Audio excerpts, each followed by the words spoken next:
Науки. Хорошо, спасибо. Присаживайтесь? Да. Первый раз, да? Нет, у нас мы уже такой, да. Мы используем, и я теперь должна поехать. Еще придется начать снова. У нас была репетиция.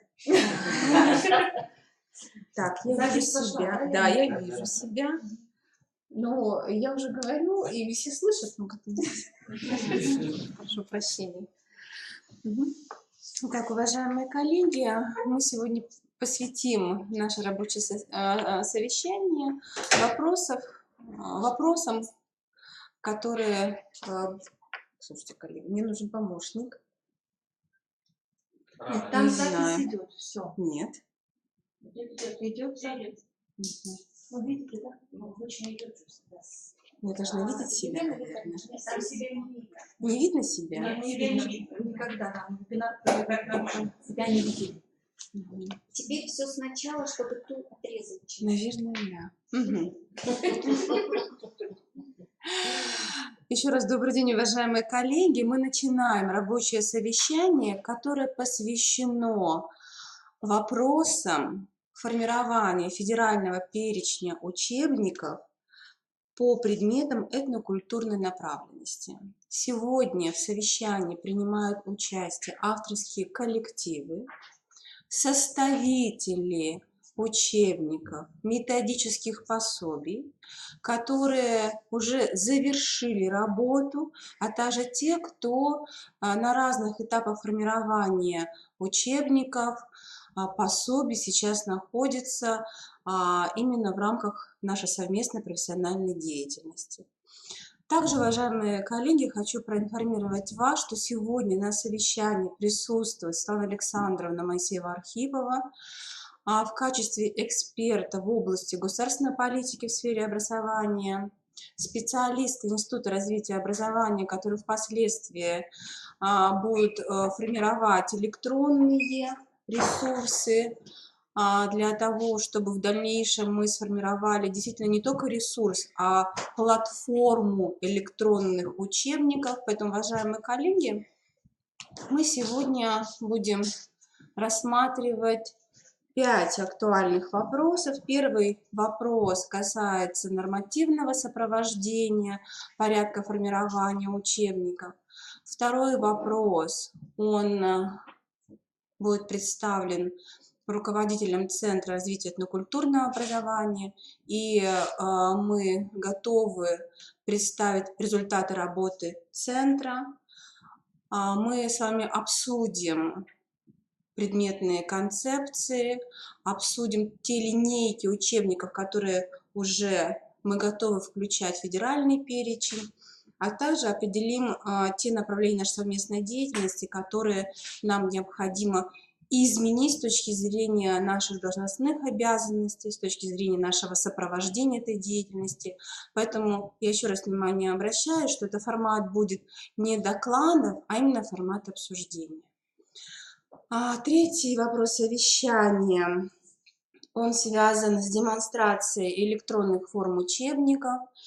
И наши партнеры, издательства «Просвещение», «Мнемозина», «Дрофа» нам передали права доступа к электронным формам учебников, и сегодня мы готовы их продемонстрировать с пониманием того, что именно к этому мы будем стремиться как авторы, как профессиональные коллективы, чтобы в дальнейшем представлять нашу линейку учебников на федеральном уровне.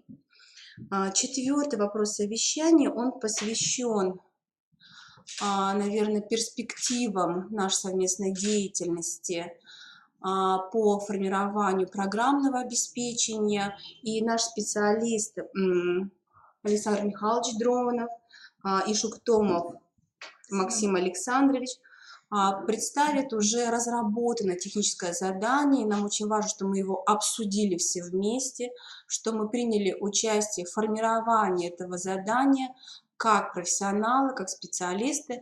Мы будем отрабатывать именно это задание совместно с вами, и каждое группа авторов, она получает такое техническое задание, и за вами, скорее всего, мы так, наверное, будем решать, будет закрепляться наш эксперт, который будет помогать вам электронный формат учебников именно на основе того программного обеспечения, которое сегодня будет представлено.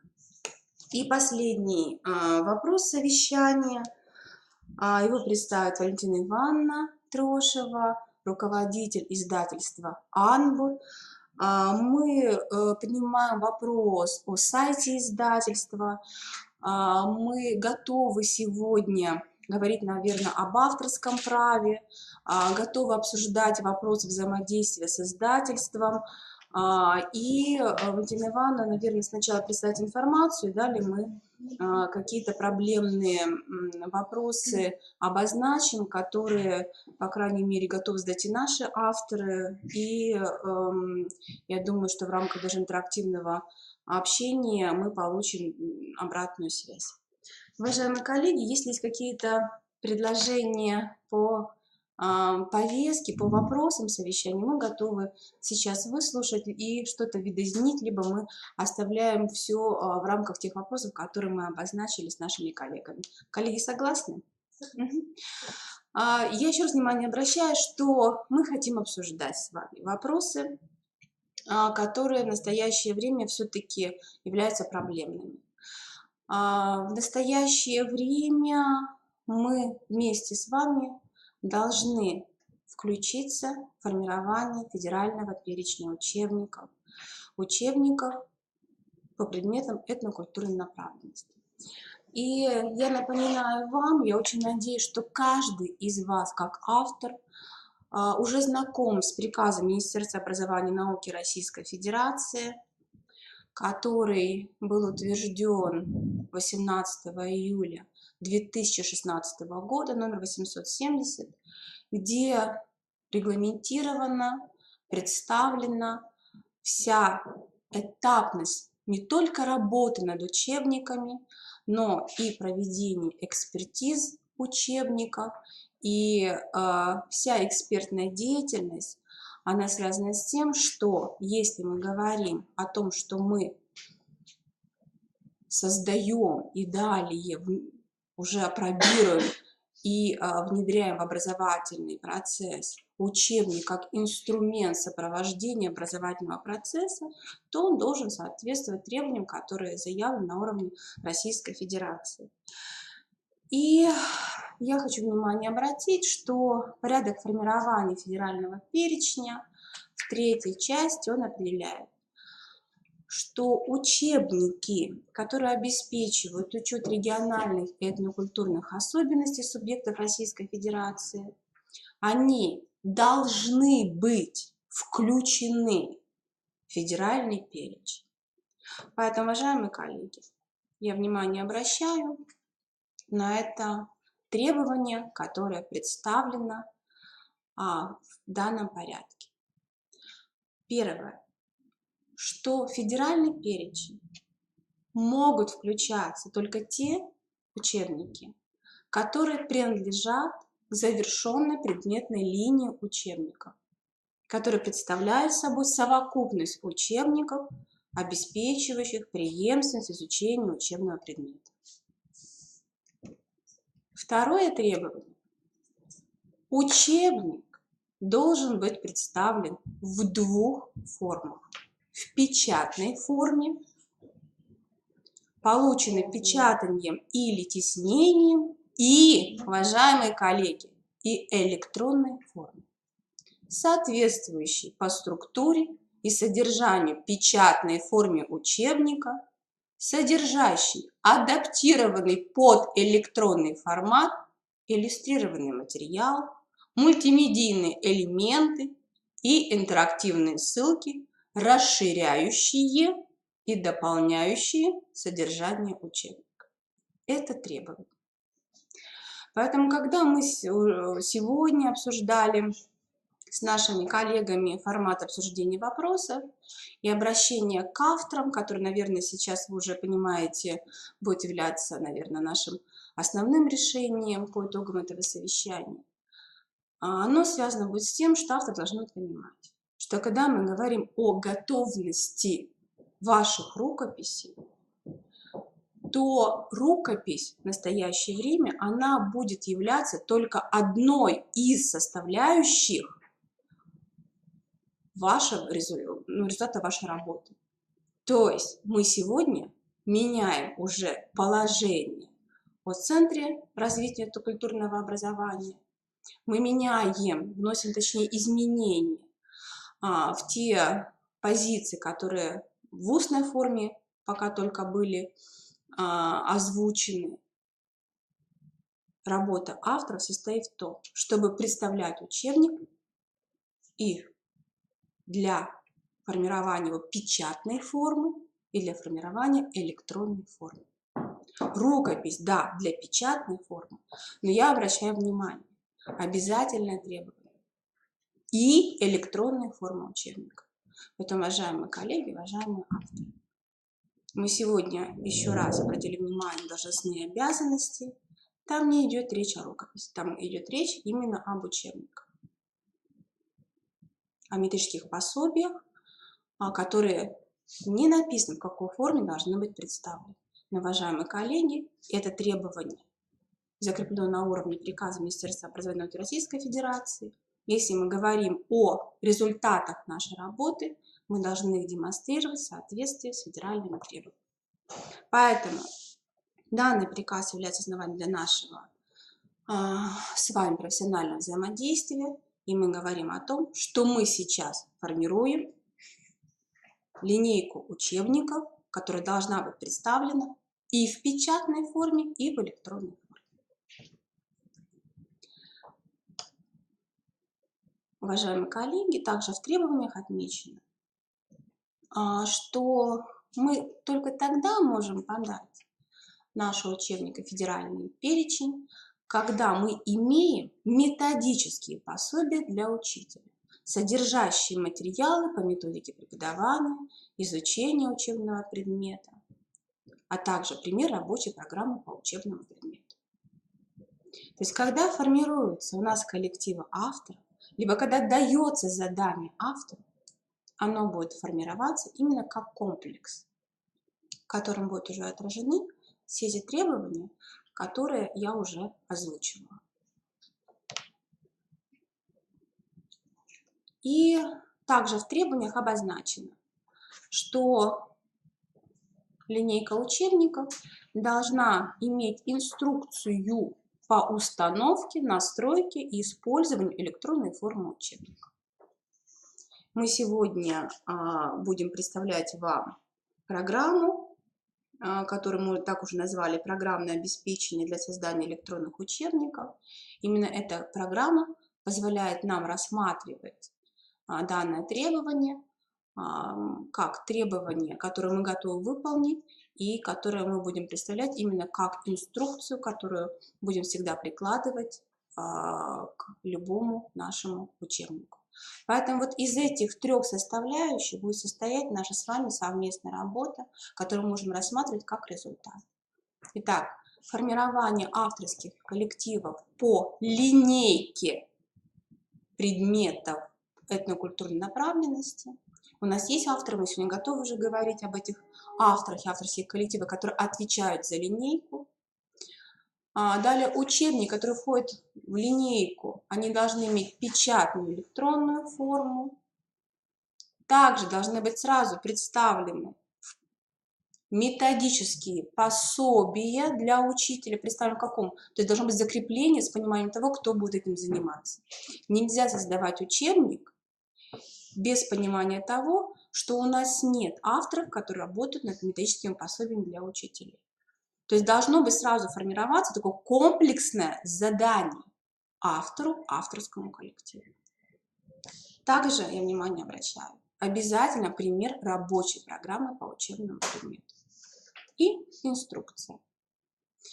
Поэтому, начиная с сентября, вот такие комплексные задания мы будем формировать.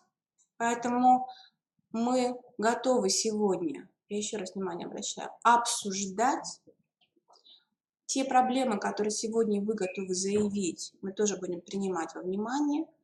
Я очень надеюсь, что сегодня наше совещание все-таки оно будет таким не статичным с точки зрения подачи информации, а мы перейдем в такой диалог именно общения, с пониманием, какие решения надо принять, чтобы наш результат все-таки был успешным, и чтобы наши линейки учебников вошли в федеральный перечень. Уважаемые коллеги.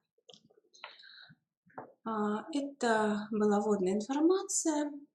Я передаю слово Татьяне Владимировне. И мы вам готовы сейчас представить информацию о готовности завершенных наших линеек учебников и с распределением тех, наверное, даже временных ресурсов, трудовых ресурсов, которые в настоящее время пока для нас остаются вот таким непонятным, неизвестным звеном в нашей совместной деятельности. Пожалуйста.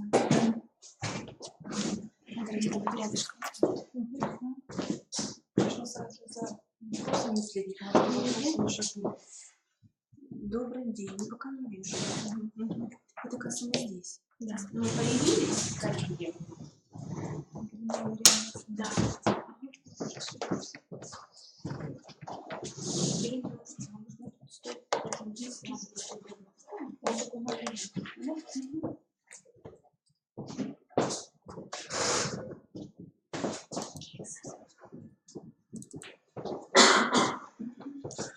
Добрый день, уважаемые коллеги, участники рабочего совещания.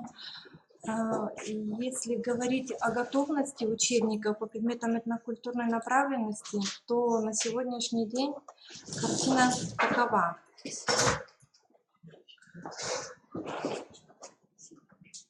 Значит, буду представлять каждую предметную линию по уровням образования. По коми-языку как родному на сегодняшний день у нас все учебники разработаны. Разработчиком является Эльвира Ивановна Полякова. Опытный методист, она единственный человек, кто ведет полностью блок по коми-языку как родному для начального образования. Методические пособия ею также разработаны. Единственный здесь пробел – это методическое пособие по коми-языку для 3 класса. Пособие подготовлено, но пока не издано. Электронных форм учебников, конечно же, нет. То есть вот желтеньким у меня отмечено, чего не хватает. Зелененьким это у нас будет показано, что есть, но еще не издано. Синеньким это значит готово. Далее, вторая часть – это коми-язык как родной, но уже для общего образования, основного общего образования. Здесь основным разработчиком, конечно же, является Валентина Михайловна Грабежова, но есть и под ее руководством работают авторские коллективы. Это Галина Валерьяновна Хозяинова по 5 классу, Надежда Ильинична Каракчиева по 6 классу. В 8 классе тоже авторский коллектив был достаточно большой, но в этом году мы разрабатываем новый учебник. Здесь уже авторами будут являться Валентина Михайловна и Игушева Анна Ивановна. Кстати, 6 класс тоже уже готов, но не издан. Да, авторский коллектив. Другой будет, да. То есть он в печати, вот-вот он готов будет, да, мы тогда поменяем, да. Ага, методические пособия также по 5 классу готово. По 6 готово, но не изданы. Для 7 и 8 класса к старым учебникам, которые сегодня действуют, методические пособия разработаны с Альбиной Николаевной Кармановой. Для 9 класса у нас методическое пособие необходимо переиздать. То есть там у нас надо будет, наверное, мы так представляем, включить туда и рабочую программу, чтобы уже, да, требования изменились, и уже назвать тогда программно-методическим пособием. Электронных форм учебников также нет. По коми-литературе для начального общего образования также книги для чтения у нас представлены, имеются, разработаны с 1 по 4 класс. К сожалению, уже Раевской Нины Васильевны нет одного из авторов. Ольга Васильевна Ведерникова тоже переехала, она не в Республике Коми теперь живет. Эльвира Ивановна Полякова разработала книгу для чтения для 1 класса, но методического пособия книги для чтения по 1 классу нет. Да, Эльвира Ивановна? По книге для чтения для 1 класса у нас пособия методического нет. Да. По 2, 3 и 4 классам методические пособия имеются, электронных форм учебников тоже здесь нет. По коми-литературе для основного общего образования здесь у нас картина немножко иная. Вышла новая хрестоматия для 5 класса. Да, почему? Нет, для 6-го. 5 класс у нас в печати. Да, Валентина Ивановна, вот у нас в сентябре уже будет 5 класс тоже, новая книга, новая хрестоматия. Да, хрестоматия. Уже будет развозиться в июле. Да, 6-й издан у нас в прошлом году. Вот 16-й год показывает. 7-й, 8-й классы, они у нас есть, но методических пособий нет. Для 9 класса есть и хрестоматия, и методическое пособие. 10-11 класс также хрестоматии разработаны, составлены, они имеются. Методических пособий нет. Электронных форм хрестоматии учебника здесь также нет. По коми-языку как неродному для начального общего образования у нас имеются учебники. 1 класс учебник новый, издан в прошлом году. Для 2 класса учебник готовится к печати, пока не издан. 3, 4 не имеется. Методическое пособие есть, но оно общее, да, не по классам, а одной книжечкой для всех 4 классов. Электронных форм учебников нет. По коми-языку как неродному для 5 класса вышел новый учебник в 2 частях. 6 класс готовится к печати, он разработан. 7 класс, здесь пока тоже указан старый учебник другого авторского коллектива. В настоящее время разрабатываем новый учебник для 7 класса. Для 8 класса также имеется старый учебник. По 9 классу у нас учебника нет, есть учебное пособие. Методических пособий по коми-языку как неродному для основного общеобразования также нет. Электронных форм учебников тоже отсутствует. По литературному чтению это литература Республики Коми, переводная, да? Коми-литература в переводе на русский язык. Литературное чтение для начального класса обеспечено учебниками. Наталья Николаевна Токарева составила все 4 хрестоматии. Методического пособия общего или раздельного по всем книгам также нет, и электронной формы также отсутствует. По литературе Республики Коми для основного общего образования для 5 класса у нас издана хрестоматия и имеется методическое пособие. 6, 7, 8, 9 классы у нас хрестоматии готовы, они разработаны, но не изданы. Методических пособий к ним нет. 10 класс у нас также хрестоматия подготовлена, пособие отсутствует. Литература Республики Коми для 10-11 классов. Это старая хрестоматия представлена, то есть та, которая имеется. Да? Авторы здесь еще Елизавета Федоровна Наганова и Горская. Забыла, как ее. Так. Ну и если свести это все, да, получается, нам надо издать все, что готово, да, представлено на слайде. Какие пособия у нас готовы, но не изданы. Вот можно, да, издавать методические пособия, учебники, хрестоматии.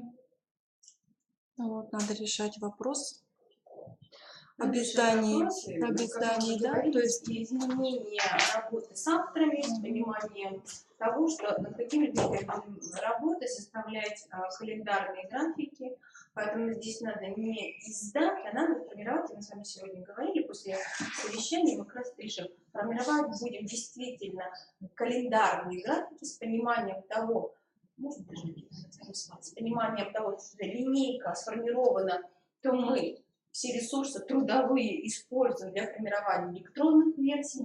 Если мы видим где-то пробелы, мы работаем прежде всего над методическими пособиями. Наша задача, я могу сказать однозначно, что другие субъекты Российской Федерации до 1 июля, вот я сегодня получила информацию, специально звонила коллега Безумов по общему образованию, все субъекты Российской Федерации до 1 июля уже направили в федеральный перечень свои линейки учебников по этнокультурной направленности. Это наши коллеги из Кореи. Татарстан уже давно все представила, они дальше работают. Это Удмуртия, это Кабардино-Балкария. Спрашивают меня: Галина Владимировна, а что у вас в республике? Почему вы ничего не представляете? Все субъекты представлены сейчас в федеральном УМОП общем образовании, потому что в УМОП общем образовании занимается экспертизой учебников. И помните, мы с Алексеем Владимировым, там есть несколько видов экспертиз, нам до этого пока далеко, оказывается. Поэтому, уважаемые коллеги, нам предстоит действительно серьезная работа по изменению формата работы с вами, уважаемые коллеги. Сегодня мы должны понимать, мы с Владимировной уже анализировали, какие линейки учебников мы готовы сейчас представлять на федеральном уровне. Мы для себя выбрали стратегическое направление, это работу с линейкой учебников по коми-языку, Как родному совершенная, да. И мы эту работу будем проводить в этом календарном году. Далее, на 2018 год мы планируем уже следующую линейку, хотя хотелось бы, чтобы все это параллельно, конечно, происходило, но понимаем некоторое смущение авторов, поэтому нам очень важно сейчас признание нашей позиции и то, что мы сегодня представим, продемонстрируем электронные учебники, продемонстрируем программы на обеспечение, мы должны сами понимать, что это наша с вами коллективная задача, мы готовы вместе с вами работать над завершением линейки. Мы в следующем году, уважаемые коллеги, хочу напомнить, что ежегодно мы имеем право представлять наши учебники до 1 июля. То есть в следующем году, в 2018, мы должны продемонстрировать нашу не только готовность, но продемонстрировать результаты нашей с вами совместной работы. Да, это все, конечно, понятно. Да, Поэтому, поскольку у нас тут формат да, общения, и Валентина Владимировна, извините, и Валентина Ивановна тоже может сказать, что не всегда это Галина зависит Владимировна, от может быть, камеру будем коллектива, повернем? иногда Камеру, зависит может быть, еще от издательства. И у издательства есть свои проблемы, которые Давайте, обозначить. поэтому мы для себя, как актуально и сказали, что если эта линейка готова, и у нас только остались электронные формы, тогда надо работать. А у вас все издано. Тогда, если не издано это пособие, тогда мы должны понимать, и министерство готово с нами совместно работать, совместно с пониманием тех задач, которые стоят не перед Институтом образования, не перед каждым из нас, а перед республикой, готова, конечно, эти процессы сопровождать. Но на самом деле мы впервые обратились сейчас к такому детальному анализу, с пониманием, я еще раз говорю, с пониманием того, что мы должны сегодня услышать позицию авторов. Ведь или мы работаем с авторами вместе и идем на представление наших учебников на федеральном уровне и включение их в федеральный перечень, это серьезная работа. Уже несколько экспертиз, мы анализировали требования к экспертизе, там тоже, то есть это очень серьезная работа, это педагогическая экспертиза, общественная экспертиза, причем она проходит, да, научно, не на уровне республики, а на уровне Российской Федерации. Но, уважаемые коллеги, мы до этого не дойдем, пока мы с вами не будем выполнять основные требования. Уважаемые коллеги, тогда мы приступаем, наверное, к следующему сообщению. Наверное, вам слово. Нет, да, или... последний слайд был, значит, что касается разработки. Да. То есть, да. если это у нас готово, да, можно издавать, то здесь нужно разрабатывать. Да. То есть, вот Но Нам у ничего не издательства тоже хватает. есть свой план, и не всегда получается так, что Нет, ну, вот все эти учебники 2007 года подготовлены у нас в Италии. Единственное, я увидела один учебник Ивана 2001 года, там, да, помню, книжное издательство, конечно, это уже Ну и у Нины Павловны Кругловой тоже. Да, это проблематично, да. Еще раз говорю, коллеги, мы сейчас, Они издают. коллеги, мы, ну, не сдаются. Валентина Ивановна может Вот, обозначить, какие проблемы с этим связаны.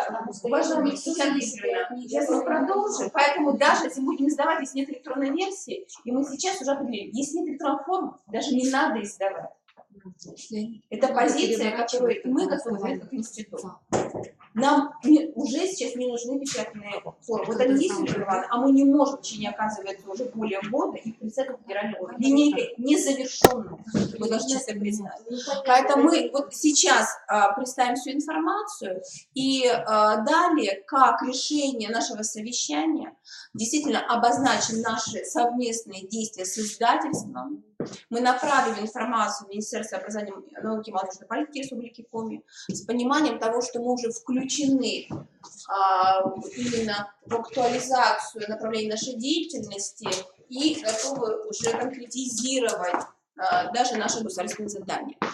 Уважаемые коллеги, мы сейчас хотим продемонстрировать электронную форму учебника. Мы получили доступ к электронной форме учебника.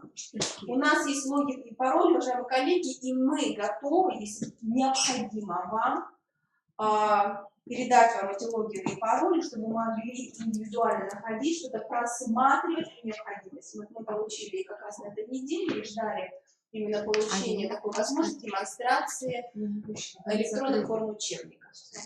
Как они выглядят?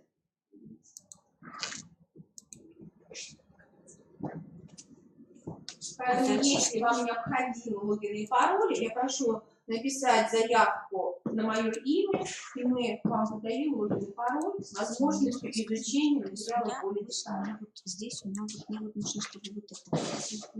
Она, Леонид такой выбор.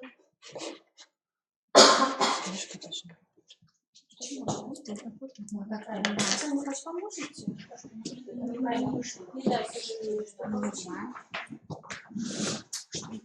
Мне нужно вот чтобы вот это На экран.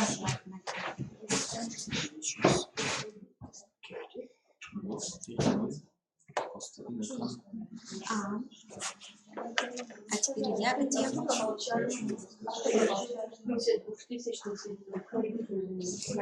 А теперь я как с этим сделать?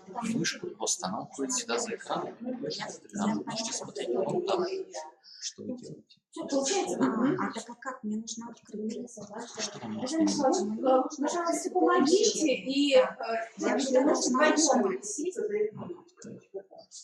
Куда я должна смотреть? Куда смотреть? Татьяна Андреевна, вот на камеру. Вот там экран. Нет, что я делаю? Да, сейчас. На своем компьютере у меня ничего такого даже. Вот, теперь он только появляется. Потому что здесь. У нас не тот экран дублируется. Ну, а я про что говорю? Уважаемые коллеги, мне хотелось бы продемонстрировать наиболее понятную демо-версию электронной формы учебников. И как Галина Владимировна уже сказала, если кого-то интересует более полная версия, институт готов предоставить пароли. Но насчет качества вот этих вот учебников судить вам. Единственное, проанализировав все существующие электронные формы учебников, я пришла к выводу, что языковые или учебники, обеспечивающие языки, изучение языков, они приблизительно находятся в равных таких, в равных таких позициях, и в них представлено приблизительно, ну, можно сказать, одно и то же. На примере английского языка издательство «Дрофа». Кстати, наиболее удобный переход к этой электронной форме учебников, он представлен на сайте издательства в демо-версиях, и очень простой туда выход. вы можете посмотреть любой. Ну вот давайте вторую главу. Как работает электронная форма учебников. Как уже неоднократно здесь было сказано, электронная форма учебников в обязательном порядке дублирует печатную форму. То есть развороты, страницы учебников выглядят точно так же, как и печатная форма, но появляются дополнительные возможности. Например, если в обучении языку обязательный компонент – это обучение аудированию, то, соответственно, все наши значки, которые мы так любим, у кого-то это наушники, у кого-то медвежата в наушниках и так далее, которые показывают, что именно это задание нам представлено для прослушивания и понимания. Вот здесь это диск, мы нажимаем. Step 2. Аудиозапись номер 107 к заданию 1. Ну, мы не будем Listen to the text. Мы не будем ее прослушивать, я показываю лишь те возможности, которые существуют. Не нужно бояться, что для авторов это нечто принципиально новое. Это лишь расширение и дополнение возможностей. Здесь в большей степени задача для техников, которые будут, и для компьютерщиков, для наших программистов, которые будут вот эту оболочку, как она работает, разрабатывать. Или вот еще один из вариантов. Step 2. Аудиозапись номер 107 к Это заданию задание 1. к Listen to the аудиозаписи. text. То есть мало того, что мы прослушали, мы еще дополнительно задание, которое не включено в учебник, вот оно дополнение и расширение возможностей, оно включается и здесь вот таким значком демонстрируется и представляется то, что это дополнительное задание к аудиотексту. Здесь помимо этого задания есть и другие, которые обязательны. Это лишь вариант, еще одна возможность. Следующее, да, вот еще один вот такой дополнительный компонент, еще одно задание направлено на, опять же, на ту работу, которая вытекает уже из прослушанного текста. В данном случае это Архангельск. Мы начинаем просмотр, и здесь мы видим представленные фотографии. И, соответственно, появляется у учителя еще одна возможность прослушать дополнительный текст к этому заданию. То есть можно запускать сколько угодно раз и задание выполнить так, как это необходимо. Очень интересно, что все картинки увеличиваются. То есть вот еще одна возможность.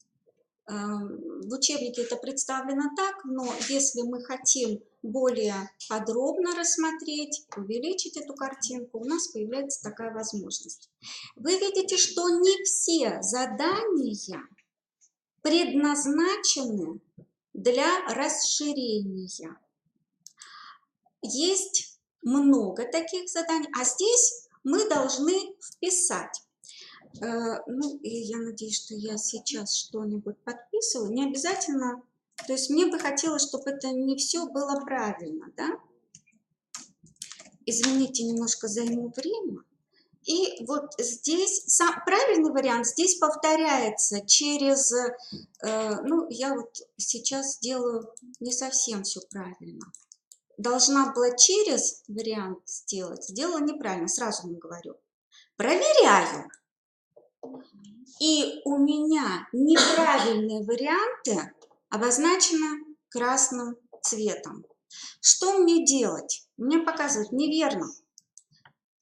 Я проверяю. У меня есть возможность проверить. Как вам я говорила, я должна была через вписать, да, но судя по заданию, я вписала неверно, и вот он мне показывает. Еще раз самостоятельно у меня есть возможность с этим упражнением проработать и выполнить его правильно.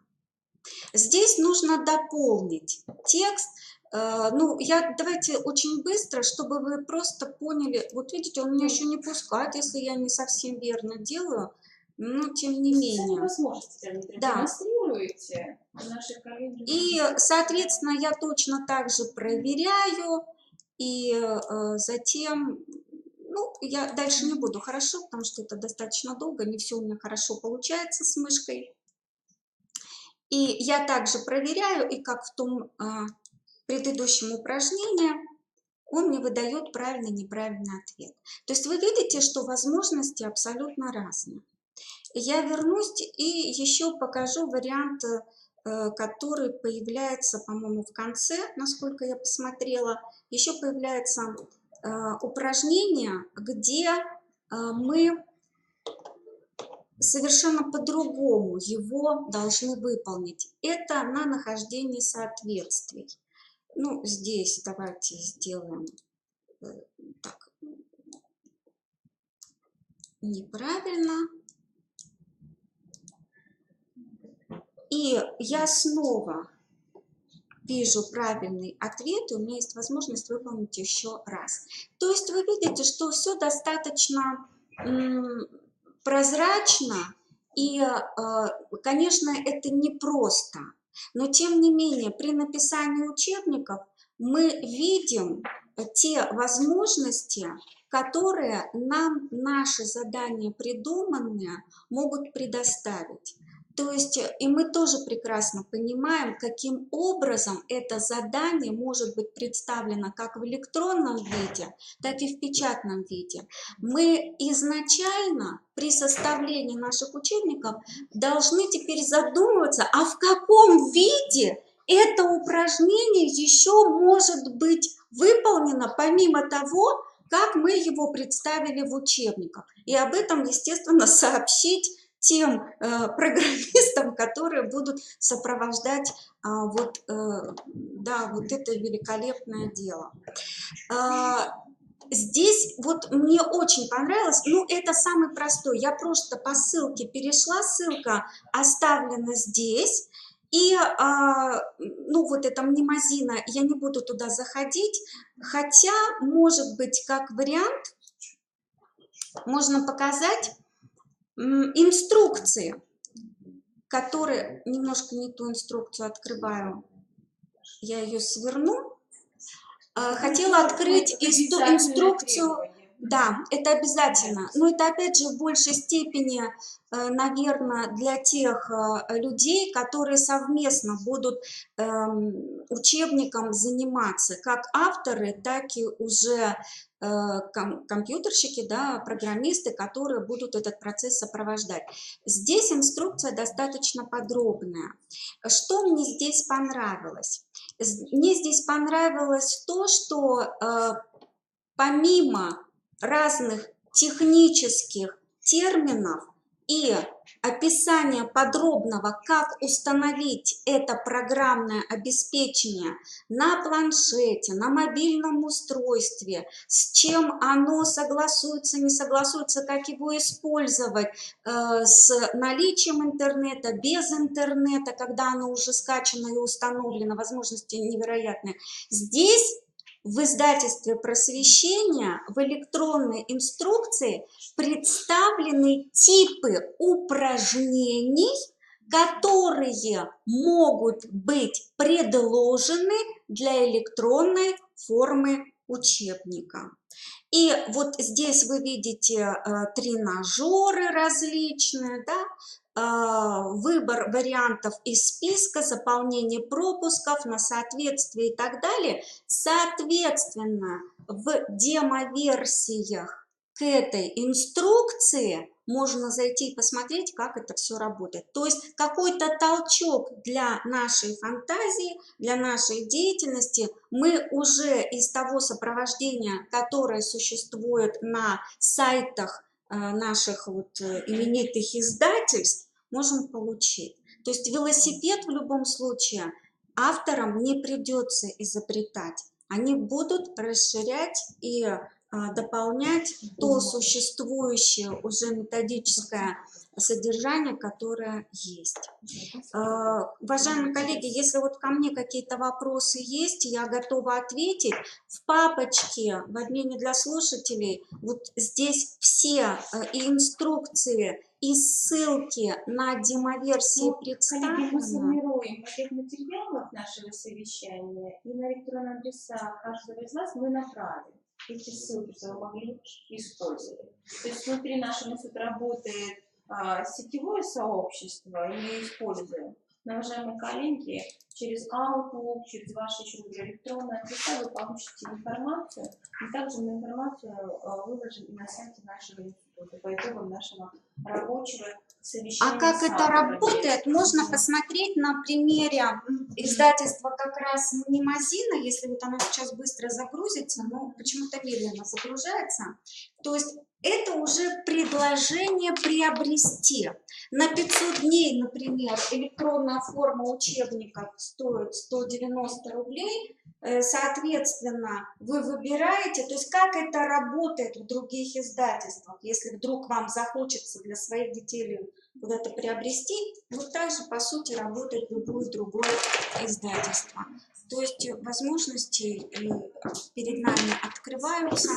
Спасибо за внимание. Следующий вопрос. О техническом задании на разработку программное обеспечение заданий электронных учебников. Команда наших программистов, Виктор Михайлович, Максим Александрович, вам слово, пожалуйста, коллеги. Это самое главное. Здравствуйте, уважаемые коллеги. Много слов было сказано о том, как важны электронные учебники, однако не совсем понятно, как их пока что разрабатывать. Дело в том, что в ручном режиме электронный учебник создавать достаточно долго и трудоемко. Это набор веб-страниц, связанных между собой. Задания реализуются с помощью JavaScript, который как раз запускается прямо в браузере и не требует каких-то мощностей со стороны издательства, со стороны института, чтобы все работало автономно. И если вдруг понадобится каждый учебник делать в ручном режиме, создавать с нуля, то уйдет очень много времени, ресурсов. Поэтому такая вот задача была поставлена: разработать техническое задание для программного обеспечения по созданию электронных учебников. Пока что не совсем понятно, в каком виде будет реализовано это ПО. Либо это будет настольное приложение, либо это будет веб-приложение. Исходя из этого, техническое задание такое достаточно мягкое. Коллеги, я хочу сразу сказать, что это задание было сформировано нашими специалистами в области образовательного программирования. Вы здесь видите терминологическое такое насыщение текста, уважаемые коллеги. Все я как уже увидела, это возможности, коллеги, это все наши технические возможности. Вот наши уважаемые специалисты владеют всеми технологиями, которые позволят нам сформировать электронную форму учебника. То есть вы здесь можете видеть требования к внешнему виду, к структуре, описание всех компонентов электронной формы, именно как системы. Здесь и представлены функциональные возможности, такие сценарные, образовательные варианты, да, то есть создание, настройка, оглавление, добавление страниц, добавление ссылок для переходов, видео, аудио, галереи мысленного выбора. То есть, уважаемые коллеги, возможности, вот я посмотрела техническое задание, я понимаю, что, уважаемые наши сотрудники отработали содержательно очень качественно на основе анализа демо-версий, которые представляют издательство. И нам кажется, здесь полный перечень всех возможностей, которые мы можем с вами вместе использовать, уважаемые коллеги. Это же, наверное, не возможность, Александр, да, Николаевич, а требования. Да, это естественно Что требование. должно быть заложено. А как Это требование к разработчику. Да, да. Ну, для вас это возможно. Для автора, то есть для вас это требование, Да? А для нас, как бы для вас, для нас, всех, как для авторов, это возможность, которую мы можем использовать. Мы должны увидеть, что вот эти требования к электронной форме, мы для себя понимаем, что это наша возможность, и мы должны уже печатать наши формы с использованием вот этих требований к электронной форме рассматривать как возможность. Мы можем вот и это сделать, и вот это, и вот это. Я как раз поняла, что проблема, наверное, находится в следующем. Пусть специалист, прошу прощения. Мы сейчас, вообще-то, я прошу прощения, что я прервала это выступление очень важно, даже коллеги, прошу прощения, поэтому прошу далее продолжать. Требование 4.2 я хотела к этому подвести, уважаемые коллеги. Как было ранее сказано, пока что непонятно, каким образом будет реализовано программное обеспечение, это будет веб-приложение или настольное приложение, поэтому требования пока несколько размыты, и данное техническое задание предусматривает возможности и веб-приложений, и настольных приложений. Требования для них отличаются несколько, потому что все-таки настольные приложения имеют, скажем так, чаще всего более дружественный интерфейс, а веб-приложения, они все-таки обладают преимуществом именно со стороны... Да, именно. А что прагматичнее всегда? Прагматичнее. Да. Прагматичнее, наверное, все-таки веб-приложение, потому что есть множество уже готовых систем, так скажем, на базе которых можно уже разработать нечто такое. А если настольное, то это только программирование с нуля. Мы с вами уже обсуждали, правильно? Ведь мы можем выбрать, либо мы работаем с веб-приложением, то есть это или мы работаем или с веб-приложением, или с настольным приложением. Вот это, кстати, очень важный вопрос. Да, это надо решить. Коллеги, сейчас мы продолжим. Да. Есть варианты разные. Мы обратили внимание, я уточняла, что многие работают с веб-приложением. Александр Михайлович, поясните, пожалуйста, веб-приложение может ли работать в автономном режиме? То есть, когда мы скачаем вот эту электронную форму учебника, могу ли я ее потом без наличия интернета использовать? Дело в том, что это требование для программы, которая разрабатывает, а не для самого учебника. Сам учебник будет работать автономно, а программа, которая... Мы сейчас думаем только об учебнике. Это техническое задание, уважаемые коллеги, вы должны тоже это понять. Мы сейчас говорим, да, о работе для программиста. Все, теперь понятно. Так. Соответственно, это отсутствие конфликтов надежности. Я не уверен, что педагогам и вообще, скажем так, не техническим специалистам будет интересно это техническое задание. Если вдруг у вас есть какие-то вопросы с технической точки зрения, то вы их, конечно, можете задать. Основной целью... Вот я на чем я остановилась, это пункт 4. Вот, функциональные требования. Вот мы как требование определяем вот эту функциональность, о которой мы уже говорим. Она напрямую соответствует требованиям, которые заложены в приказе Министерства образования Российской Федерации. Это требования, пожалуйста, нам представлены. Настройка. Не сказано, да? Нет, там не там как таковых. Поэтому здесь мы понимаем, что именно когда мы артикулировали эти требования, еще раз внимание обращаю. На самом деле, демонстрация Татьяны Дмитриевны, она здесь обозначит, пожалуйста, перечень элементов, видео, аудиогалерея, переходы элементы, экспорт, сохранение.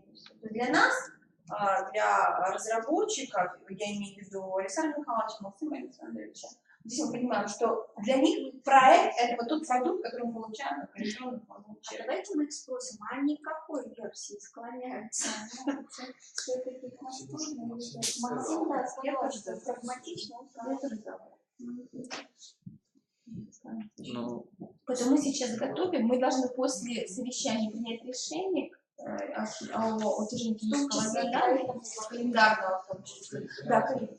Может быть, проблема, если мы версию создадим, все школы оснащены интернетом и так далее. Не будет проблем. республике 100%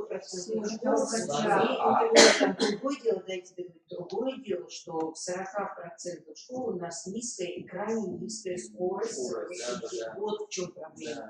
Интернет есть, скорость низкая. Если в данном случае можно случае, да, по крайней мере, какие-то видеофрагменты и так далее.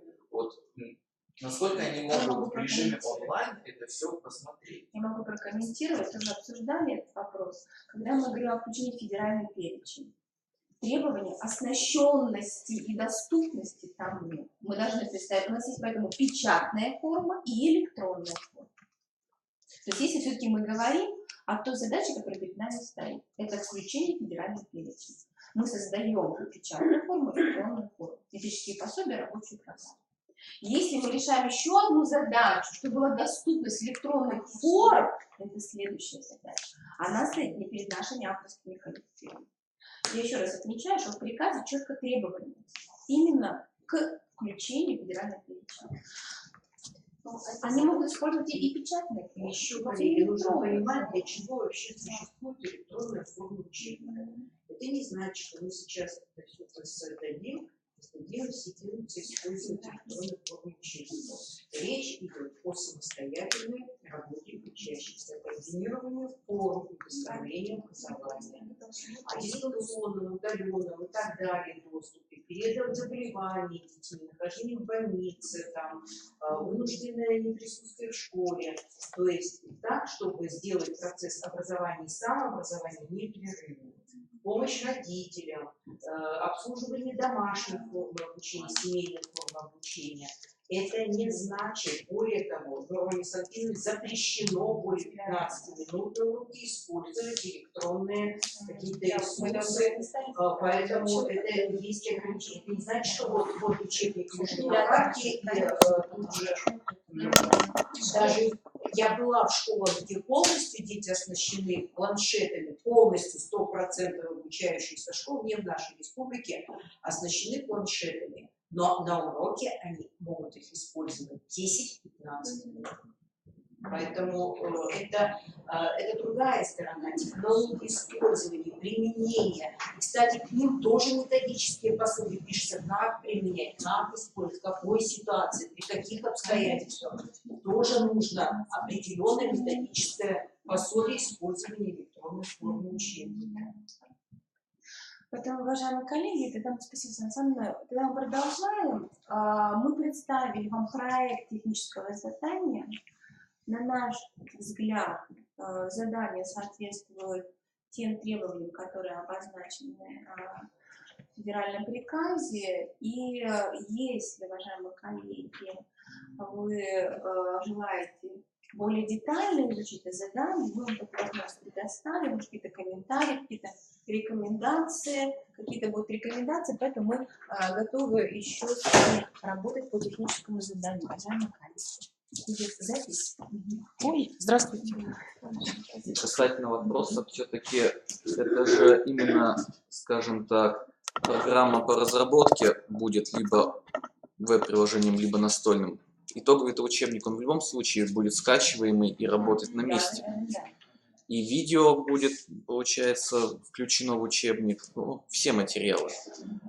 И кроме того, несколько раз тут было сказано, что преподавателю будет помогать технический специалист в разработке учебника.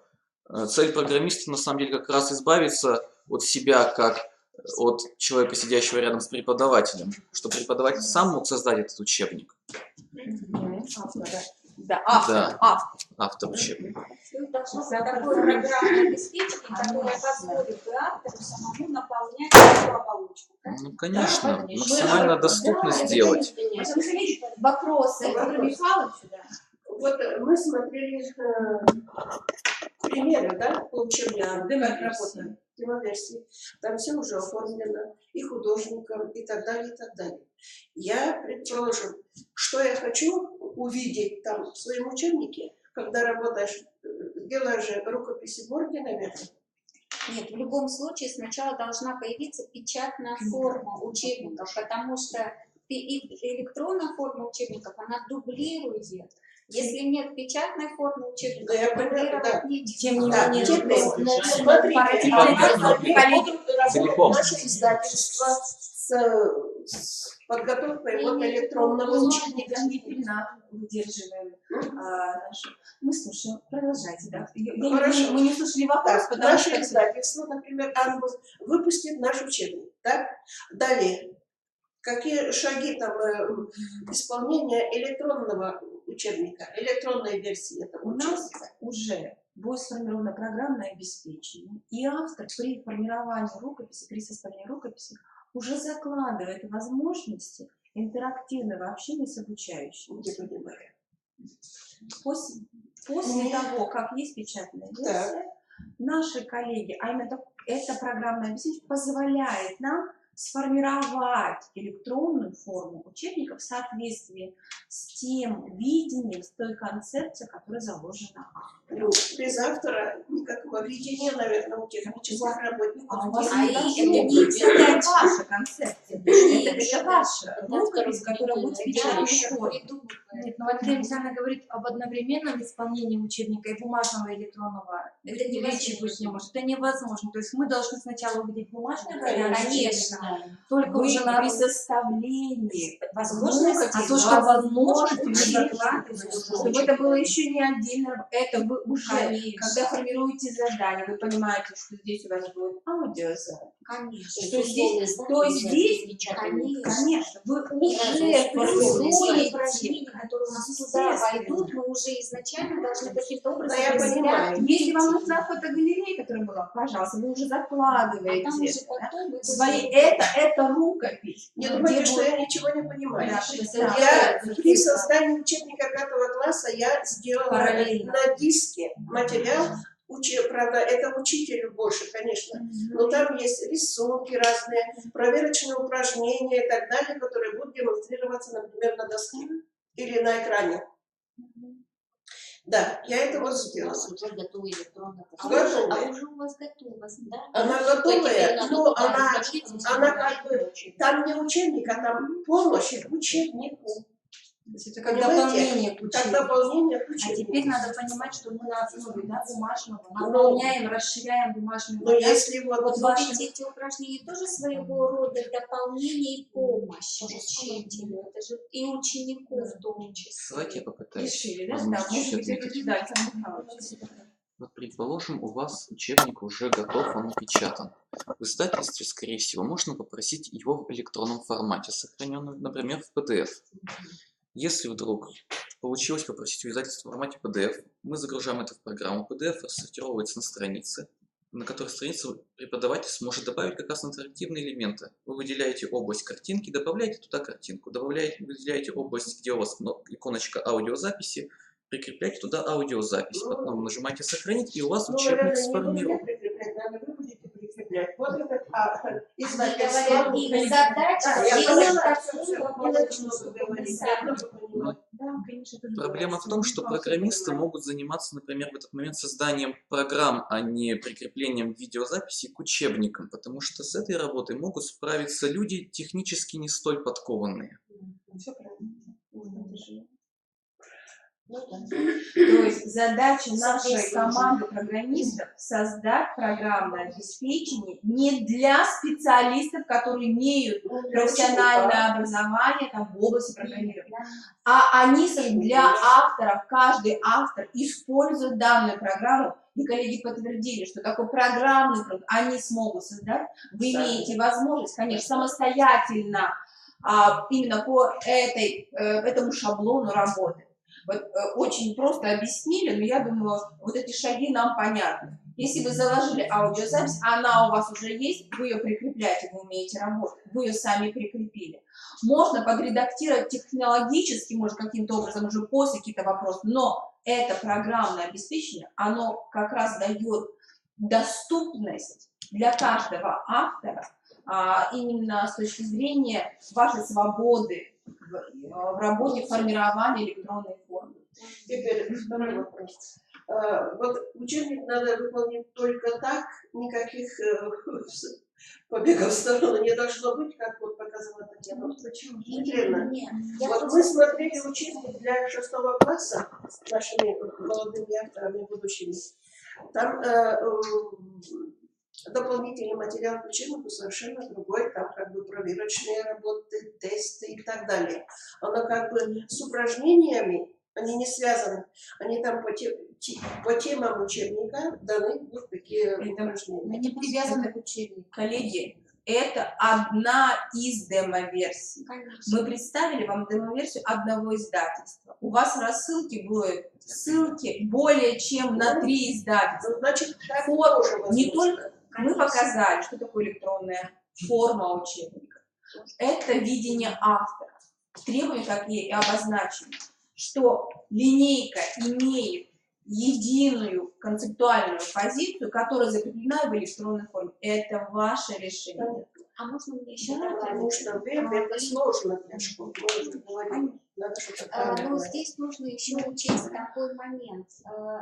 Дело в том, что визуально вот эта страница, веб-она, печатная, она должна выглядеть точно так же для ученика. Неважно, включаете вы туда дополнительные упражнения или нет. То есть задание, есть значок. И если вы нажимаете, открываются другие упражнения, да, но если у вас есть на это ссылка в печатном учебнике. Мне непонятно, То есть объясню. развал книги, он должен быть точно таким же, как на бумаге. Печатном тоже должны быть значки, Да, должны быть. вот этот значок. Который сбоку был тоже Нет, должен быть. нет, нет. Не, это не об об этом этом говорят. условие. А само Само задание. задание, которое выйдет потом и развернется у вас не связанным, вот, ну, как вы сказали, там, с темой или с чем-то, оно уже должно быть не раскрытое, но указано в самом учебнике. Оно должно заложено быть. Иначе как оно туда выйдет? Дополнительно ты можешь выполнить В электронном учебнике. да, упражнения в электронном виде. Вот таким Ну, образом. мне, например, не верится, что автор вот все эти электронные технически он делал сам. Все равно он работал с техникой. Ну, в издательствах там по-другому, там целые центры Там, работают, конечно, естественно. А что вы техники делают. хотите, чтобы за один год сделать электронные учебники до следующего года? Поэтому я и показала Не самый получится. простой вариант. Татьяна Дмитриевна, мы поэтому с вами говорим прежде всего о том, что мы не электронные учебники создаем, мы говорим об электронной форме. Ну, электронная форма. И это требование. Печатная форма и электронная форма. Мы по завершению совещания будем формировать календарный график работы с каждым автором. Мы видим, какая линейка завершена, и мы работаем над электронными формами той линейки, которая уже завершена, печатные формы, которые уже подготовлены. Это линейка, Ольга Владимировна, по какому языку. Далее. Мы формируем второй этап. Я понимаю, что сейчас, когда мы говорим о включении в федеральный перечень, до 1 июля 2018 года мы будем работать, вот мы, Татьяна Владимировна, как руководитель, я как ректор, наши коллеги вот отключаются, пришли над этой линейкой. Нам нужно представить до 1 июля следующего года вот эту линейку. Далее, но вы параллельно понимаете, что когда вы пишете рукопись, эта рукопись, она должна включать в себя те требования, которые предъявляются. Требования в печатной форме и электронной форме. Это учебник, это рукопись учебника, но которая включает в себя, вот мы говорим, возможности. Но это не возможность, это требования к учебнику. Печатная форма, электронная форма. Поэтому мы говорим о 18-м году только для одной линейки. Это линейка Мирования. Форме как родному, да, для начальника. Да. Потому что и то, даже Нирвана, она одна. Она один автор, получается, на все 4 учебника. Сможет ли она подготовить? А вот это наша задача, Татьяна, это наша задача. Тогда мы должны переформатировать работу центра. Мы должны понять то, что важно сейчас, важно центру, важно для нашей республики. Далее мы должны тогда изменить некоторые задания, которые даете вы, но это решение, которое будет с вами принято после именно завершения совещания. То есть вы должны, и мы с вами логически выстроить работу для получения того, который нам необходим. Поэтому, уважаемые коллеги, в параллели мы будем работать сразу над электронными формами. То есть включение, сейчас задача это нашего управленческого аппарата, мы должны все сделать для того, чтобы включить на следующий год федеральную первую линейку. И далее мы сопровождаем каждый авторский коллектив. Как мы с вами это выстроим, это наша с вами задача. Именно такое матричное управление мы должны с вами определить и работать с каждым коллективом, понимая, чем занимается каждый коллектив, какие задачи конкретно идет каждый коллектив. Уважаемые коллеги, если есть вопросы к Александру Михайловичу, мы готовы на них ответить. Еще вопрос именно по, значит, дублированию внешнего вида. Это прямо в приказе конкретно прописано, то, что кроме содержания еще и внешний вид может дублироваться. Да, это обязательно требование. Посмотрите приказ 860. Посмотрите приказ. Если бы не было... Смысла это вообще не имеет. Это вопрос, который мы не обсуждаем. Если бы не было такого жесткого требования, то не пришлось бы создавать свое приложение. Мы могли бы взять такое приложение, которое умеет делать электронные учебники в более простой форме. Как раз именно из этого приходится делать в велосипед. электронной форме того же самого учебника. Не оно там учебник. И там, да, это учебник один, коллеги. Это нельзя, я прошу терминологически, да, мы то, что сейчас использовали. У нас есть печатный учебник, есть электронный учебник. Нет, у нас учебник один. Печатная форма, электронная форма. Учебник у вас один. Вплоть до всех печатных. Да, надо понимать, вот на это какой вот процент он должен здесь требований Да, нет, к счастью. Требований нет, поэтому я и показала самый простой вариант расширения. Не этих процентов. Простой PDF-формат, он электронным учебником может быть? У нас нет понятия электронного учебника. Нет, у нас нет Электронная вообще форма. понятия. Галина Владимировна только что подчеркнула, а Терминологически давайте давайте. терминологически правильно. Ну, это уже другой вопрос, терминологический. Нет. Вот когда еще этот приказ не вышел, до прошлого года многие издательства представляли PDF-формат. Это проходило.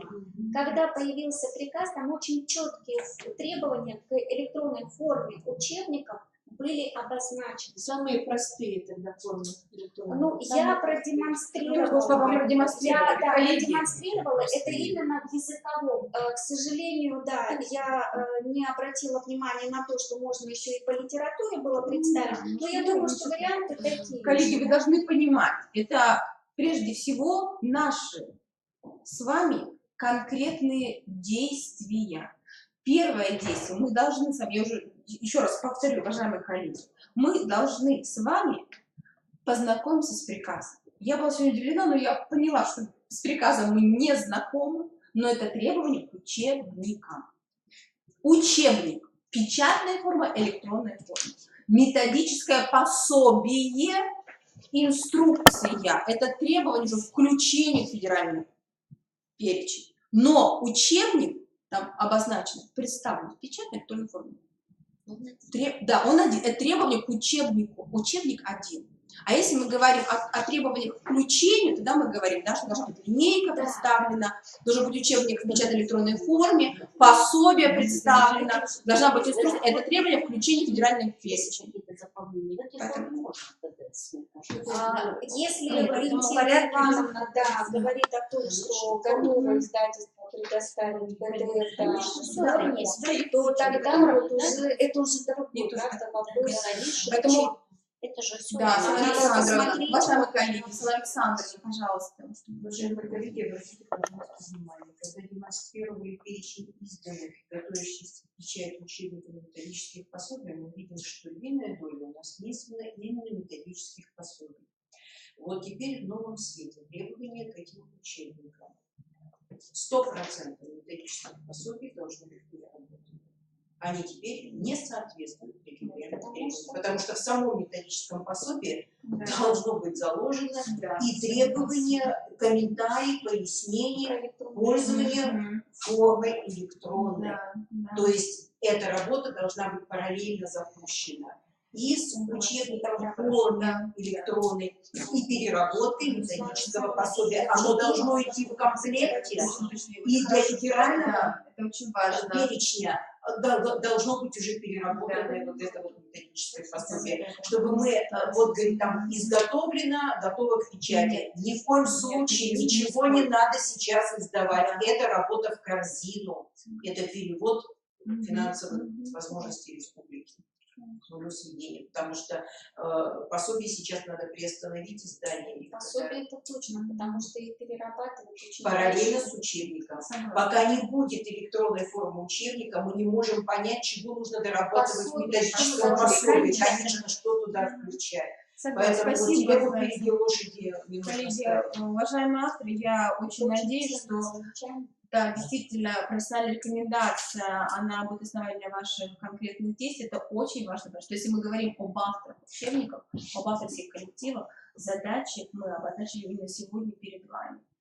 Учебники, методические пособия для педагогов – это обязанность, конечно, авторов и авторских коллективов.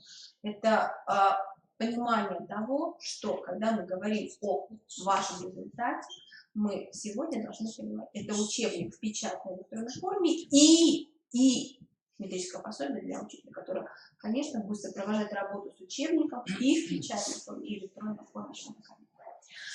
Практически, мне кажется, надо быть готовым к тому, что сам учебник в процессе создания электронной формы может быть переработан и доработан, потому что есть нормы Санпина, которые определяют требования к шрифту, к цвету заголовка, к структуре, актуализация деятельностной основы организации учебной деятельности на уроке, осовременивание картинок или вставок туда, да, терминологическое осовременивание. И вполне возможно, что в процессе создания электронной формы трансформируется немножко, отредактируется и сам учебник.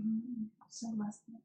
Уважаемые коллеги, спасибо. Мы переходим к следующему, последнему вопросу о полиграфическом оформлении учебников, представлении официального сайта издательства.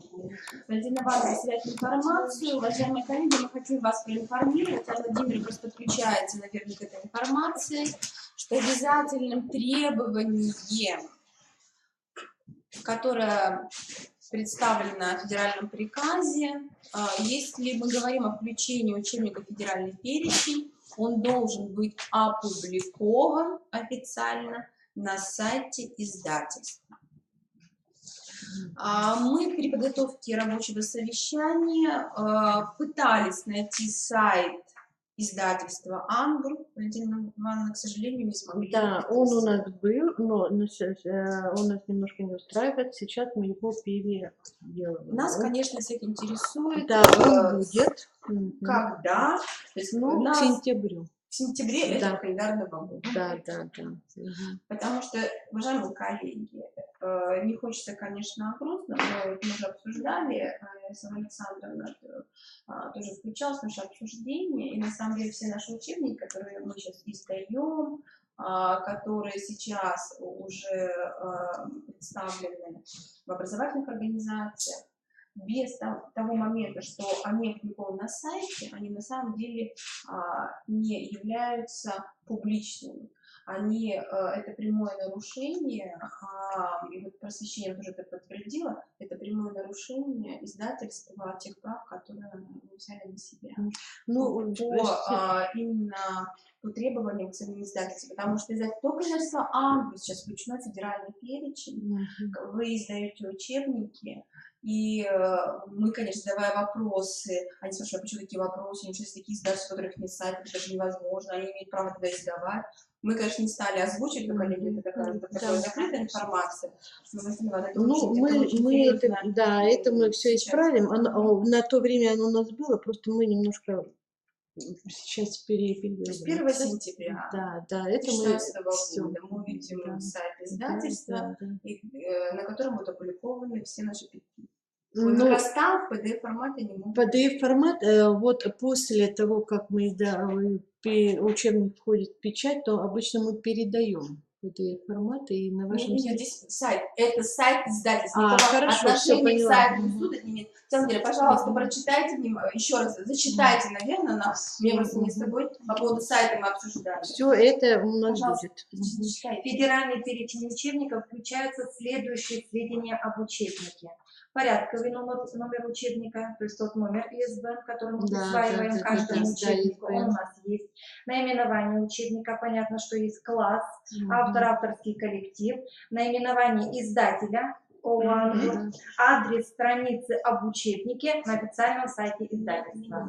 Вот этого как раз у нас надо. Учебника, его вот этот вот визуальный. Ну, мы посмотрели в некоторые, да, некоторые они PDF-форматные, либо вид. Но это должна быть какая-то страница. Все, да, Мы мы очень просим Да, обращаться да, к всё. вам, И все выходные данные. да. То есть здесь именно как страница на сайте издательства. Адрес страницы. Адрес страницы. На На сайте Да, издательства. То есть гиперссылка такая, да? Ссылочка. Поэтому нажимая именно на эту попадаем учебник. на учебник. Да. Поэтому это очень На важно. его вид. И из чего его методическая картина. Смотрите, как другие издательства. Ну, это может быть, но это очень Ну, важно. это мы сделаем. Мы замыкали слово Валентине Ивановне, пожалуйста. Да, все хорошо, я это все поняла, потому что до сегодняшнего времени не было никаких. Ну, у нас существовал сайт, у нас был список, там показывали учебники, ну, потом как-то вот это вот. Я хочу сказать, что предстоит, конечно, очень большая работа, очень интересная. И хочу сказать, что вот у нас очень крепкие авторские коллективы по учебникам. Я думаю, что все мы справимся, и мы готовы сотрудничать. Но готовим-то мы все равно печатную версию. И для меня вот сейчас большой вопрос. Вот книги, учебники, которые, допустим, изданы в 2001 году, да, это еще, помню, книжное издательство, конечно, доступ там к PDF-ам, там уж вообще нет никаких, Они давно да и устарели. Даже и 2007 года.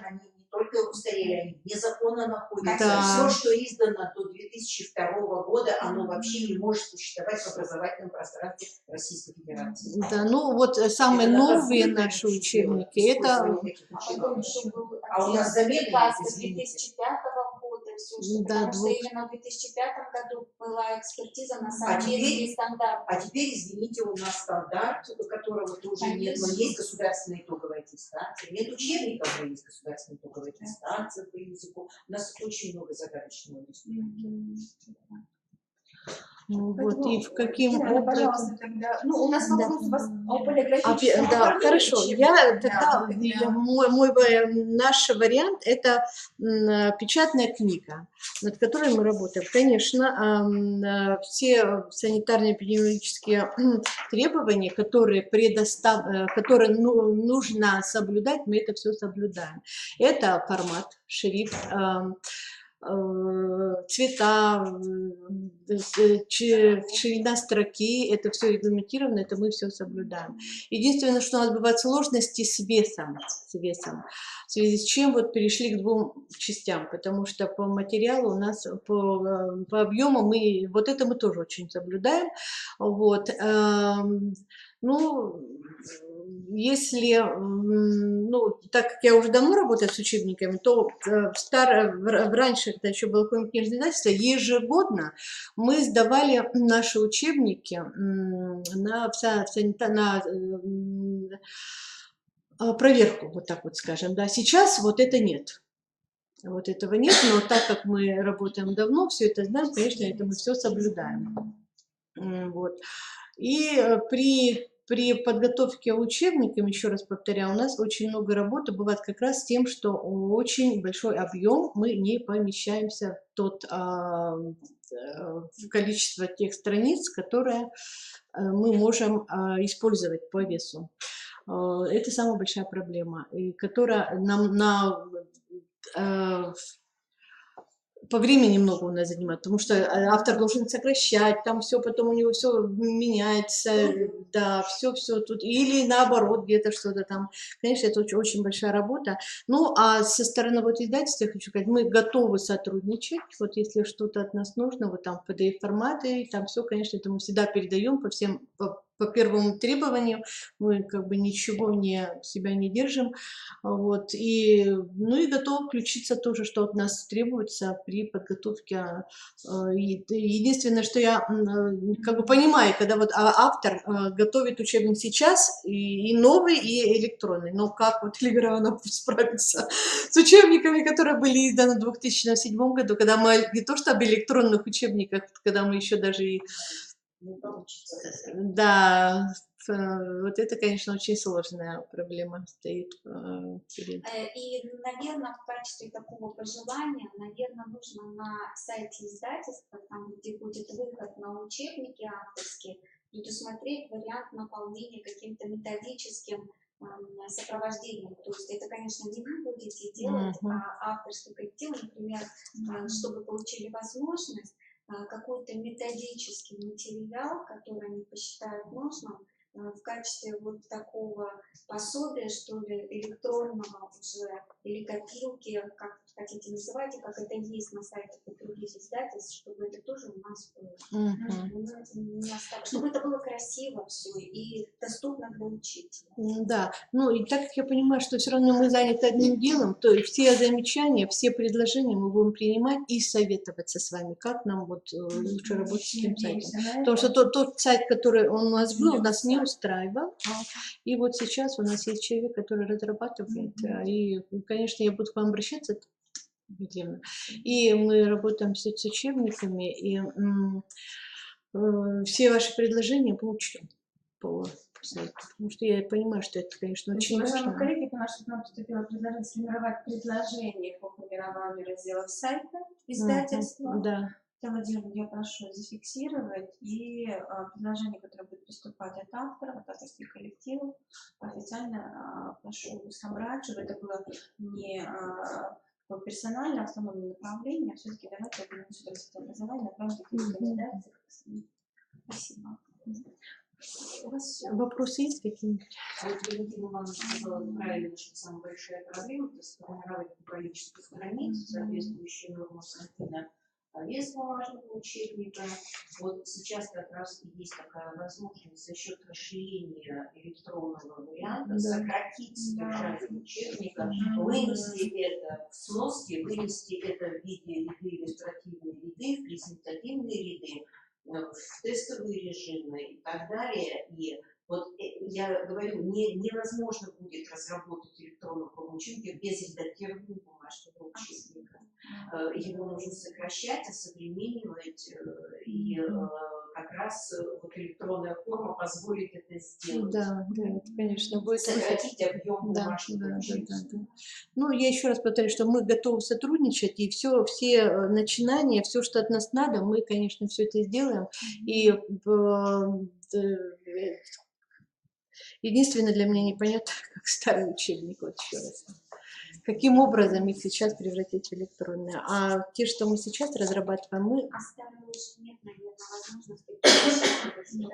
Потому что если они были изданные и не прошли экспертизу, и они уже не пройдут экспертизу на соответствие стандарту, потому что там все равно нет соблюдения ряда требований не от издательства именно, а от содержания. Не осталось особо старых.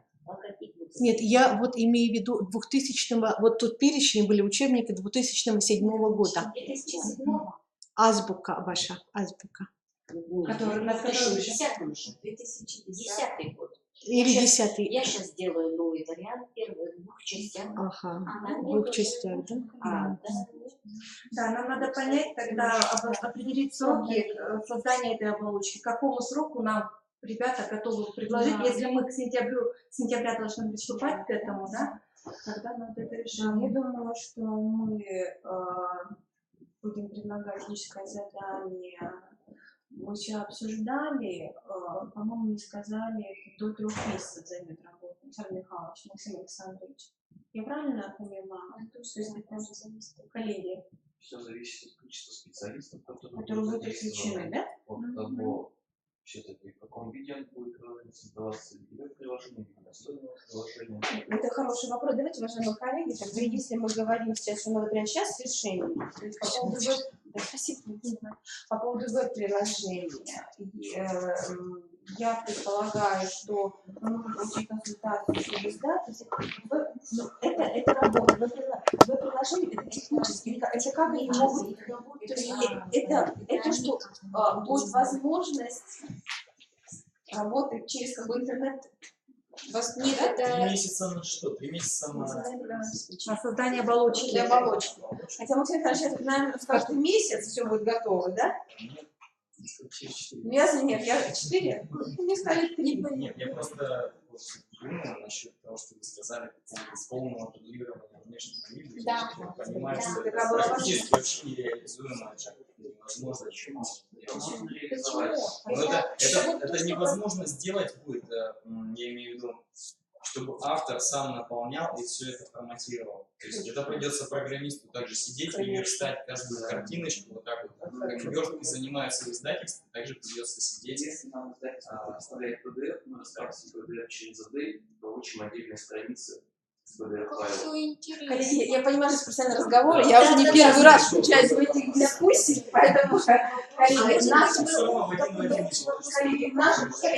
коллеги, все я услышала. Ваша позиция, коллеги, давайте надо решить. Физическое задание вы сформировали, мы его утверждаем, с вами решаем завтра. А календарный график выполнения данного физического задания, это будет основанием для наших уже решений с Анной Владимировной, каким образом мы с сентября выстроим работу центра, как мы будем работать с нашими авторами. Поэтому нам необходимо все-таки ваше решение по срокам исполнения. Да, но я думаю, что это задача, которую мы решим с вами совместно. Автор включать сейчас в нашей дискуссии профессионально нет необходимости, поэтому, уважаемые коллеги, я думаю, что мы можем подвести итоги нашего совещания. На каких условиях программиста будем прикреплять к авторскому? Это мы задачи, да, это мы решим, да, конечно. Сначала, наверное, программу, на обеспечение, когда будет готова, тогда мы уже будем определять. Конечно, да. Поэтому висятся на обилочек, да? Нет, это что программу такую создали. Нет, это может быть и год у вас. Это мы посмотрим, давайте, какой продукт получится, какое программное обеспечение получится, уважаемые коллеги. Это программа, которая будет обеспечивать электронную форму. Но я понимаю, что уважаемые авторы уже начали профессионально ставить перед собой задачи, вы уже начали формировать ту профессиональную позицию, которая нам важна, а именно я услышала готовность включения формирования электронных форм учебников.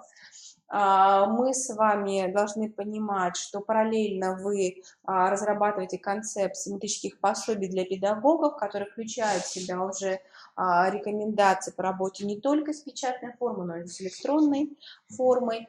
Но я думаю, что действительно вы профессионалы, вы специалисты, которые работаете в течение уже последних сколько, 20 лет, наверное, 20 лет точно работаете в этой области. Я думаю, что такую многозадачность вы для себя не только обозначаете, но вы решаете и получаем результаты.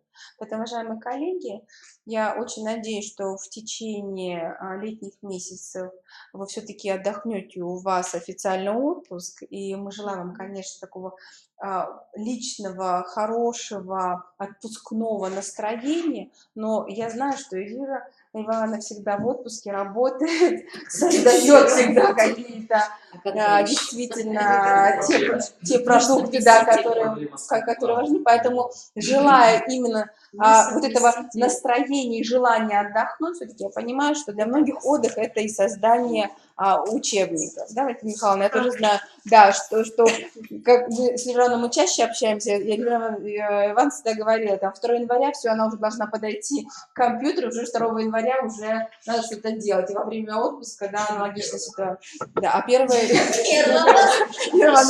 вы знаете, что Валентина Михайловна также всегда погружена в эту сферу, это часть их жизни, поэтому все наши авторы так работают. Да, ну, поэтому, зная их опыт, я понимаю, что Татьяна Дмитриевна, Татьяна Владимировна имеют такие результаты.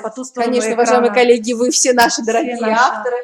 Поэтому мы понимаем, что ваш отдых, он всегда связан с профессиональной деятельностью. Мы сегодня с вами обсудили перспективы нашей совместной деятельности. Я очень надеюсь, что те вопросы, которые будут заданы нам, мы их будем озвучивать и будем их решать.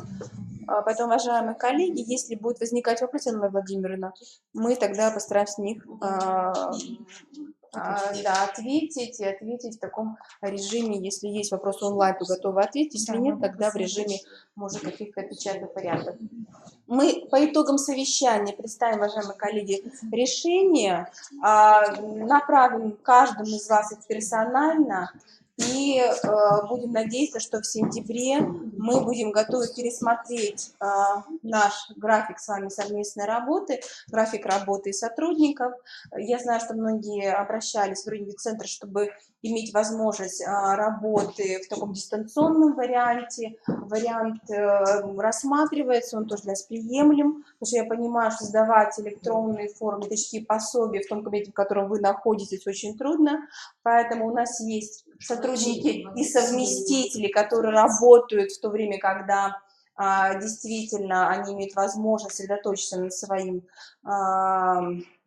результатом. Поэтому, уважаемые коллеги, тоже варианты рассматривать. Я думаю, что мы такой вот именно график работы составим с теми дни, когда вы можете посвящать свое время работе, но работе в библиотеках, работе в образовательных организациях, где необходимо демонстрировать свой опыт. Поэтому, уважаемые коллеги, я думаю, что мы в сентябре это решим. Спасибо вам, что приняли участие в рабочем совещании. Я думаю, что мы не только подняли вопросы, но мы приняли очень важное решение для нас. Для каждого из вас понятна ваша уже такая структура вашей деятельности, вы все задумались, но я понимаю, что каждый перед собой уже поставил профессиональные задачи, которые вы решите. Поэтому я очень надеюсь, что мы получим результат уже в следующем календарном году. Коллеги, может, что-то добавить? Да. Угу. В принципе, все сказали, наверное. Хотелось добавить про экспертизу, но, наверное, рано об этом говорить. Да, Рано. Я думаю, что мы обсудим в следующий раз. Там есть серьезные требования, которые тоже надо обсуждать. Но, уважаемые коллеги, мы решили проводить рабочее совещание с авторскими коллективами раз в 3 месяца. Следующее совещание мы проведем в сентябре. Оно будет посвящено как раз уже исполнению решений нашего рабочего совещания, обсуждению вопросов, которые... которые связаны с апробацией учебников. Мы тоже хотели вопрос поднять, но сегодня уже не стали. Апробация учебников, дальнейшая экспертиза. То есть апробация, она должна привести к экспертизе. И вот взаимосвязь двух процессов, она должна перед нами очень точно быть обозначена и перед коллективами, которые участвуют в апробации. Но это в сентябре, уважаемые коллеги. Очень долго уже обсуждаем. Спасибо, коллеги. До встречи. Спасибо.